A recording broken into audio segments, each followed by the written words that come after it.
les élèves, après les leçons en classe, sont voués souvent à eux-mêmes. Personne pour les encadrer à la maison.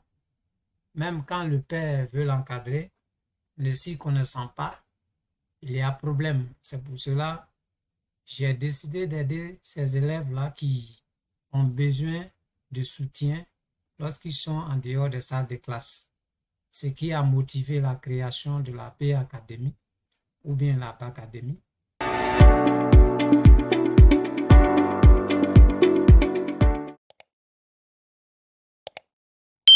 Et aujourd'hui à la P Academy, nous allons aborder une séance d'exercice sur le travail et la puissance mécanique.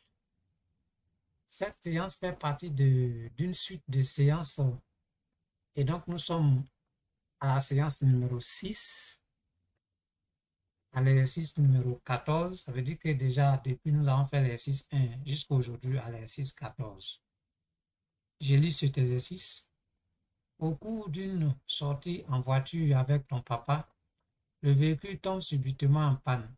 Ton papa et toi décidez de pousser ce véhicule de masse M égale à 1250 kg pour le mettre en lieu sûr afin de ne pas perturber la circulation.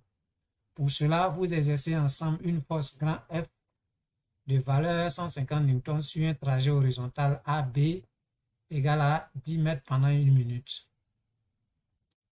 Les frottements petit f opposés à l'avancement du véhicule pendant cette opération sont équivalents à une force unique collinaire à grand F et de valeur 10 N. Première question. Donne la nature du travail de la force 2 points, grand F, en petit 1, petit 1, 2, de frottement petit f. Deuxième question. Détermine au cours du déplacement AB le travail de petit 2, 1, grand F, petit 2, 2, de frottement petit f. Troisièmement, déduis la puissance mécanique fournie par ton papa et toi pour déplacer le véhicule. La lecture étant terminée, nous allons passer à la solution de l'exercice. J'écris donc solution. Vous suivez avec moi. Première question. On nous demande dans le petit 1.1 de donner la nature du travail de la force grand F, c'est-à-dire la force exercée par le père et son fils. Donc, nous allons écrire ici petit 1.1. Grand F favorise le mouvement, le déplacement de la voiture, qui est le mouvement ici.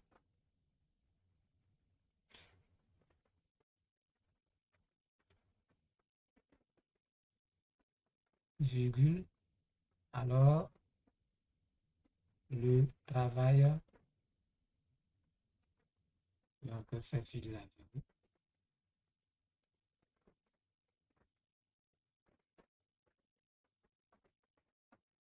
Le travail de grand F, qui est W grand F,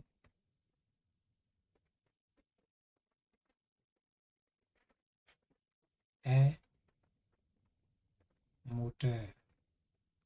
Bien, on ne nous a pas demandé la justification, mais je justifie pour que vous puissiez comprendre. Sinon, vous n'êtes pas obligé de donner la justification puisque ce n'est pas demandé. Mais il serait intéressant de le faire. 1, 2. Les forces de frottement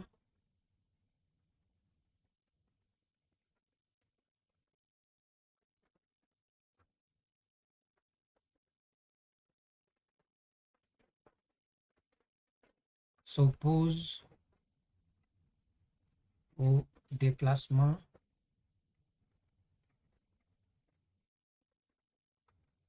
de la voiture.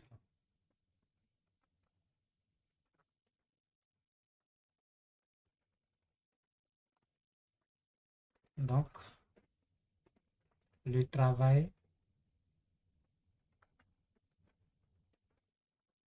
des forces de frottement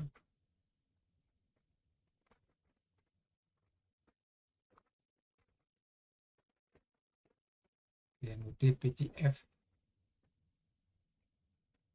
est résistant. Bien. Donc, on a fini avec la question numéro 1. On passe à la question numéro 2. 2. Détermine au cours du déplacement AB le travail de 2,1 grand F, 2,2 petit f. Donc, deuxièmement, W est 2,1.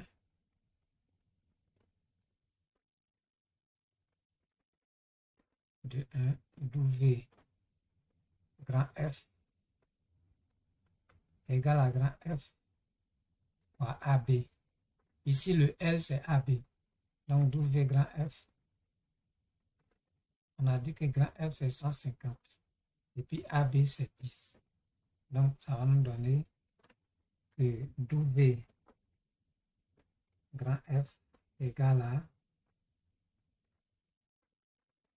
1500 joules. Il ne faut pas oublier les unités. Ensuite, en 2,2, on nous dit de calculer W petit f. W petit f égale à petit f, pardon, c'est-à-dire la valeur de petit f, ou encore on dit l'intensité de petit f, ou encore la norme de petit f multipliée par AB. Le déplacement se fait sur une longueur L égale à AB.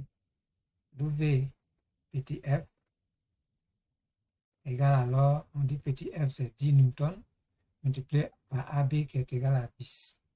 Donc W petit f est égal à 100 joules. Bien, on a fini de déterminer le travail pour chaque force.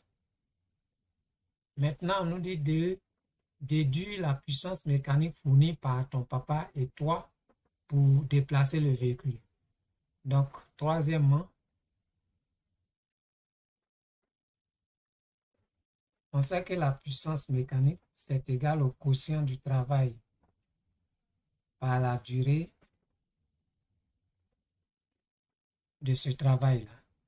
Or, ici, on nous dit que la durée d'état T, c'est égal à 1 minute. Et 1 minute égale à 60 secondes. La seconde, c'est l'unité légale de la durée. Donc, si on vous donne une durée, il faut convertir toujours en secondes. Bien, donc la puissance P est égale au travail de grand F. On a trouvé 1500 tout à l'heure, divisé par 60. Vous prenez votre calculatrice. 1500 divisé par 60, ça fait 25 watts. Nous avons fini avec cet exercice. Je vous remercie pour votre attention. Nous passons à l'exercice numéro 15 de la série numéro 6. Au cours d'une visite de chantier où s'effectuent les travaux de construction d'un immeuble, tu découvres un ouvrier utilisant un dispositif approprié pour remonter des charges. Il met 25 secondes pour monter régulièrement 2 paquets de ciment de masse M égale à 50 kg, chacun à une hauteur H égale à 3 mètres, en déployant une force petit f. Les frottements sont négligeables. Données G égale à 10 Newton par kilogramme. Il t'a demandé de déterminer la puissance mécanique développée par l'ouvrier. Première question. Écris la relation entre le travail d'ouvrier et la puissance mécanique P d'une force. Deuxième question. Donne la nature du travail effectué par 2,1 à la force petit f, 2,2 par le poids P. Détermine 3,1 le travail de la force petit f d'un paquet de ciment. 3,2 le travail d'ouvrier effectué par l'ouvrier. Quatrièmement, déduisant la puissance mécanique P développée par l'ouvrier. Bien. Alors, nous allons tout de suite commencer à traiter cet exercice. Nous écrivons solution.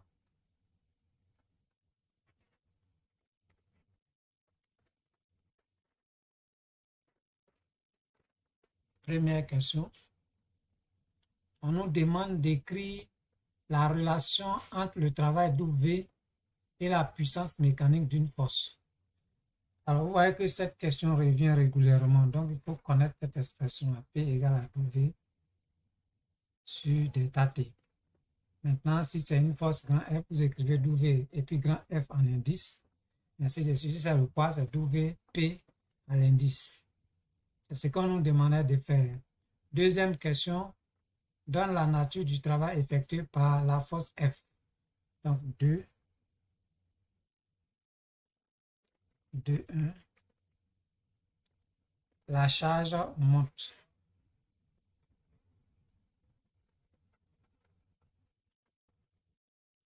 Donc, le travail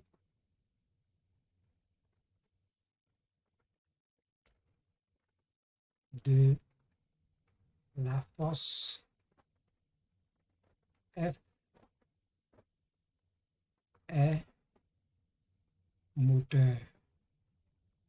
Car F favorise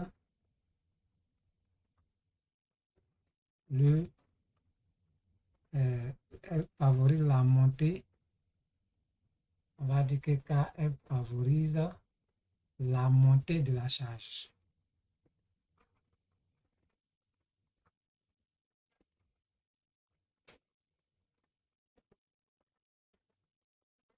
En un mot, autrement dit, on dira que KF favorise le mouvement. 2.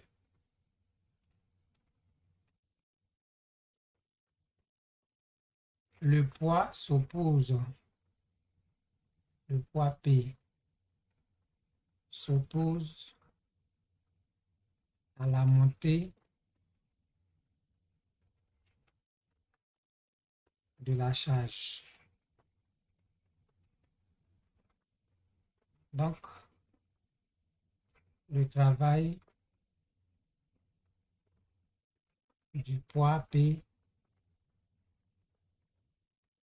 le travail du poids P est résistant. Bien, pour savoir si le travail d'une force est moteur ou bien résistant, il suffit de regarder le sens du mouvement.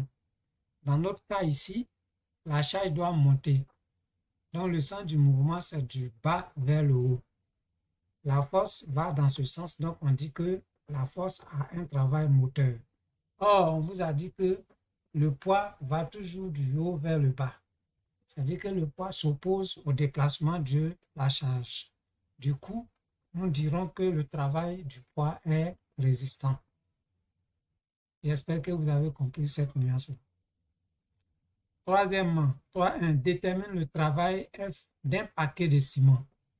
On nous dit qu'un paquet de ciment fait 50 kg.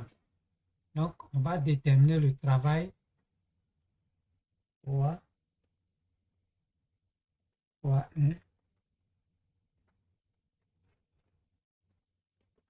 W d'un paquet de ciment, petit f, d'un paquet de ciment, ce n'est rien d'autre que la masse multipliée par l'intensité de la pesanteur multipliée par la hauteur d'élévation. J'explique un peu. La force que nous devons exercer pour soulever la charge doit être de la même valeur que le poids. Voilà pourquoi nous écrivons MGH. Donc, on note, ça fait ici W. F, la force que nous finissons, ça fait 50 multiplié par 10 multiplié par H. On dit que la hauteur à laquelle on relève les charges est égale à 3 mètres. Donc, ça va faire multiplier par 3. F, WF, pardon. WF est égal à 50 fois 10, ça fait 500. Fois 3, ça fait 1500 joules. Ça, c'est pour un paquet de ciment. Ensuite, on nous demande le travail d'ouvrier effectué par l'ouvrier. Donc, c'est 2 paquets que l'ouvrier soulève. Pour un paquet, s'il a fait 1500, pour 2 paquets, on va faire ici 3, 2, d'ouvrier, ouvrier, c'est-à-dire le travail de l'ouvrier, est égal à 2 fois le travail qu'il a fourni pour soulever une charge. D'ouvrier de l'ouvrier égale alors à 2 fois 1500 d'ouvrier de l'ouvrier égale à 3000 joules. Ça, c'est en faisant une déduction. Mais nous pouvons calculer. C'est-à-dire, nous allons calculer la masse totale de la charge multipliée par l'intensité de la pesanteur multipliée par la hauteur d'élévation. La masse totale de la charge, c'est 50 fois 2. Ça fait 100. Alors que 100 multiplié par 10, ça fait 1000. 1000 multiplié par 3, ça fait 3000. On trouve les mêmes 3000 joules. Et nous passons maintenant à la question numéro 4. On est de déduire la puissance mécanique développée par l'ouvrier. Donc ici, quatrièmement, on nous a déjà demandé la formule de la puissance en haut. P égale à W sur delta T. Or, ici, on vient de calculer le travail effectué par l'ouvrier. Ça va nous donner donc P égale à 3000 sur la durée. Et attention, la durée avant de venir poser, on va aller regarder. On nous a dit que c'est 25 secondes, donc divisé par 25. 3000 divisé par 25. Puissance développée par l'ouvrier est égale à 120 watts. Cet exercice est terminé. Je vous remercie pour votre attention. Bonne compréhension.